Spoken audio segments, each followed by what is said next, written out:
নিউজিল্যান্ডের বিপক্ষে one day squad ঘোষণা করেছে বাংলাদেশ। স্কোয়াডের সুযোগ পেয়েছেন মোসাদ্দেক হোসেন সৈকত, আনামুল হক বিজয়, শামীম পাটোয়ারিরা। অন্যদিকে পেইস ডিপার্টমেন্টে মুস্তাফিজুর রহমানের সঙ্গে আছেন এবাদত হোসেন, শরীফুল ইসলাম ও তরুণ রেজাউর রহমান রাজা।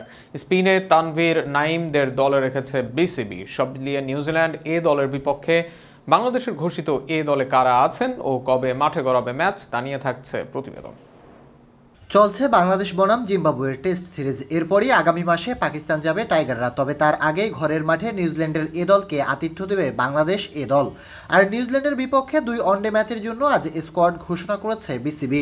ঘোষিত স্কোয়াডে ওপেনার হিসেবে আছেন এনামুল হক বিজয়, ডিপিএলে দারুণ করা অন্য 2 ওপেনার নাইম শেখ ও পারভেজ হোসেন ইমন।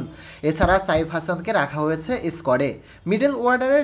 মিডল ওয়ার্ডারে ডাক পেয়েছেন ইয়াসির আলী চৌধুরী, রাব্বি, মাহিদুল ইসলাম অঙ্কন, শামীম হোসেন পাটোয়ারি। এছাড়াও আবহানের ক্যাপ্টেন মোসাদ্দেক হোসেন সৈকত ও শেখ জামালের নুরুল হাসান সোহানকে সুযোগ দিয়েছে বিসিবি। স্পিনার তানভীর ইসলামের সাথে আছে চিটাগংয়ের নাইম হাসান। আর পেস ডিপার্টমেন্টে মুস্তাফিজুর রহমান ও শরীফুল ইসলাম থাকবেন নেতৃত্বে। তবে এই 2 বাঁহাতির পাশাপাশি রেজাউর রহমান রাজা ও এবাদত হোসেনকে এই স্কোয়াডে রেখেছে বাংলাদেশ ক্রিকেট বোর্ড। আগামী 1 মে 3 ম্যাচের ওয়ানডে ও 2 ম্যাচের টেস্ট সিরিজ খেলতে বাংলাদেশ সফরে আসছে নিউজিল্যান্ড এ দল। গত বছরের সেপ্টেম্বরে এই সফর হওয়ার কথা থাকলেও দেশের রাজনৈতিক অস্থিরতার কারণে তা স্থগিত হয়। এবার সেই সিরিজ নতুন করে শুরু হচ্ছে। সিরিজের সূচি অনুযায়ী আগামী 5 মে সিলেট আন্তর্জাতিক ক্রিকেট স্টেডিয়ামে শুরু হবে প্রথম ওয়ানডে। 7 মে একই ভেন্যুতে মাঠে গড়াবে দ্বিতীয় ওয়ানডে। সিরিজের শেষ ওয়ানডে 10 মে অনুষ্ঠিত হবে সিলেটের আউটার স্টেডিয়ামে।